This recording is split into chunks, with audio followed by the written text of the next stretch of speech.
اللہ الرحمن الرحیم۔ حدیث مبارک صحیح مسلم۔ رسول صلی اللہ علیہ وآلہ وسلم نے فرمایا، 7 ہلاکت میں ڈالنے والی چیزیں کون سی ہیں؟ حضرت ابو ہریرہ رضی اللہ تعالیٰ عنہ سے روایت ہے کہ رسول صلی اللہ علیہ وآلہ وسلم نے فرمایا، 7 ہلاکت میں ڈالنے والی چیزوں سے بچو۔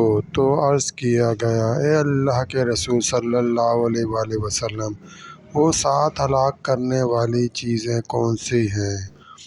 تو آپ صلی اللہ علیہ وآلہ وسلم نے فرمایا، نمبر 1، کسی کو اللہ کے ساتھ شریک ٹھہرانا۔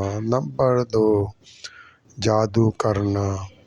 نمبر 3، کسی نفس کو قتل کرنا جسے اللہ نے حرام کیا سوائے حق کے۔ نمبر 4، یتیم کا مال کھانا۔ نمبر 5، سود کھانا۔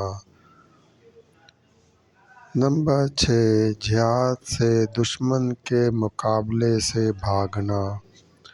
نمبر 7، پاک دامن عورتوں پر بدکاری کی تہمت لگانا۔ صحیح مسلم۔ ماں باپ کو گالی دینا۔ حضرت عبداللہ بن عمرو بن عاص رضی اللہ تعالیٰ عنہ سے روایت ہے کہ رسول صلی اللہ علیہ وآلہ وسلم نے فرمایا کہ بڑے گناہ یہ ہیں کہ کوئی آدمی اپنے ماں باپ کو گالی دے۔ تو صحابہ رضی اللہ تعالیٰ عنہ نے عرض کیا، اے اللہ کے رسول صلی اللہ علیہ وآلہ وسلم، کیا کوئی آدمی اپنے والدین کو گالی دے سکتا ہے؟ تو آپ صلی اللہ علیہ وآلہ وسلم نے فرمایا، ہاں، کوئی آدمی کسی کے باپ کو گالی دیتا ہے تو وہ اس کے باپ کو گالی دیتا ہے، اور کوئی کسی کی ماں کو گالی دیتا ہے تو وہ اس کی ماں کو گالی دیتا ہے۔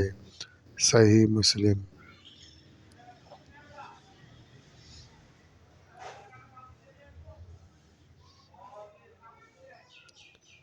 تکبر جنت میں نہیں جائے گا۔ حضرت عبداللہ بن مسعود رضی اللہ تعالیٰ عنہ سے روایت ہے کہ نبی کریم صلی اللہ علیہ وآلہ وسلم نے ارشاد فرمایا کہ جس کے دل میں رائے کے دانے کے برابر بھی تکبر ہوگا وہ جنت میں نہیں جائے گا۔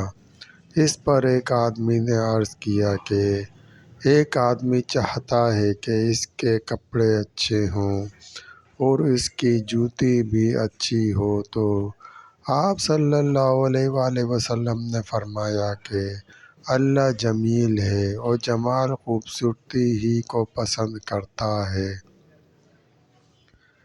تکبر تو حق کی طرف سے منہ موڑنے اور دوسرے لوگوں کو کمتر سمجھنے کو کہتے ہیں۔ بسم صحیح اللہ مسلم۔ الرحمن الرحیم۔ قیامت سے متعلق حدیث مبارکہ حصہ 7.2۔ دجال کا سحر اور شیطانوں کا کمال۔ دوستو، سلسلہ بھی جاری۔ مزید حدیث مبارکہ رسول سننے صلی کے لیے اللہ چینل علیہ کو وآلہ سبسکرائب کریں وسلم اور نے گھنٹی کے فرمایا، نشان کو لازمی پریس کریں۔ لائک کریں، شیئر کریں۔ دوستو، ویڈیو دیکھنے کا شکریہ۔